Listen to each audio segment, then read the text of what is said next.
அப்படின்னு சொன்னா பாத்தீங்களா, பச்சை பொய் அது. எப்பப்பா இந்த Facebook Instagram ஓபன் பண்ணாலே போதும், மேடம் இது ஆக்சன் மேடம் அப்படின்ற இந்த டயலாக வச்சிருக்கக்கூடிய டெம்ப்ளேட் தாங்க வலம் வந்துட்டு இருக்கு. இது மட்டும் கிடையாது, இந்த டெம்ப்ளேட்டுக்கு சொந்தக்காரரான லாரன்ஸ் அப்படின்றவர் என்ன ஆனாரு, எங்க போனாரு, இப்ப எங்க இருக்காரு அப்படின்னு இன்ஸ்டாகிராம்லயும் Facebookலயும் எல்லாரும் வலை போட்டு தேடிக்கிட்டு இருக்காங்க. இது ஆக்சன் மேடம்.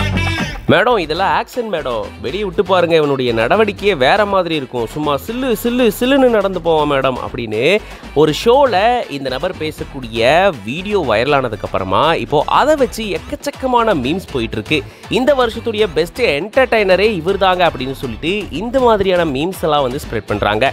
எந்த இன்சிடென்ட் எடுத்தாலும் அதுக்கு இந்த டெம்ப்ளேட் ரொம்ப பெர்ஃபெக்டா சூட் ஆகுது. அதுல இந்த மாதிரியான டயலாக்ஸை பேசியிருக்கிறவர் தான் லாரன்ஸ் அப்படின்னு சொல்றாங்க. ஆனா இவரை விருமாண்டி அப்படின்னு சொல்றாங்கன்னு ஒரு சிலர் சொல்றாங்க, ஒரு சிலர் இவரை மாரியப்பன் அப்படின்னு சொல்றாங்க. இதுல எதுதாங்க உண்மை அப்படின்னு எல்லாருமே குழம்பி போயிருக்கோம். சரி, அது ஒரு பக்கம் இருக்கட்டும். இவர் இப்ப எங்க இருக்காரு, இந்த ஷோ எப்ப நடந்துச்சு அப்படின்னு பாத்தீங்கன்னா கிட்டத்தட்ட 10 வருஷம் ஆயிடுச்சு இந்த ஷோ நடந்து. அப்பதான் லாரன்ஸ் இந்த மாதிரியான எக்கச்சக்கமான டயலாக்ஸை விட்டு இருந்திருப்பாரு. 10 வருஷம் கழிச்சு இப்போ அது ட்ரெண்ட் ஆகுதுங்க. அதுதான் இங்க ஆச்சரியமே. இந்த நிலையில தான் அந்த லாரன்ஸ் யாருப்பா, எங்க இருக்காரு அப்படின்னு சொல்லிட்டு பல பேர் பலவிதமான கதையை சொல்லிட்டு இருக்காங்க. கோயம்பேடு மார்க்கெட்ல அவர் மூட்டை தூக்கிட்டு இருந்தாருங்க அப்படின்னு ஒரு சிலர் சொல்ல, அந்த மாதிரியான ஒரு போட்டோவும் கூட வெளியாகி வைரல் ஆயிட்டு வந்துச்சு.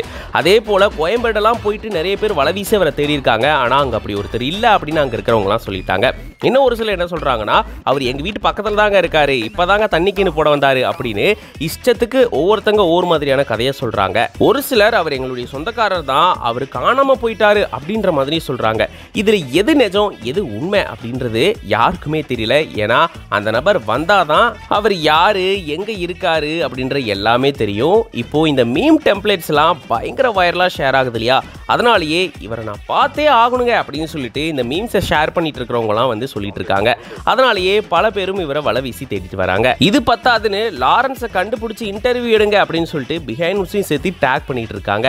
அந்த அளவுக்கு எல்லாராலையும் தேடப்படக்கூடிய ஒரு முக்கிய புள்ளியாவே ஒரு மாறிட்டாருன்னு தான் சொல்லணும். ஆனா இவர் இப்ப எங்க இருக்காரு, என்ன பண்றாரு, இவருடைய பேர் தான் என்ன அப்படின்னு எதுவுமே தெரியல. ஒருவேளை அவரா வந்து இதெல்லாம் சொன்னா நம்ம எல்லாருக்கும் தெரிய வரும். பொறுத்திருந்து பார்க்கலாம். இதை பத்தி நீங்க என்ன நினைக்கிறீங்க அப்படின்றத கமெண்ட்ஸ்ல சொல்லுங்க.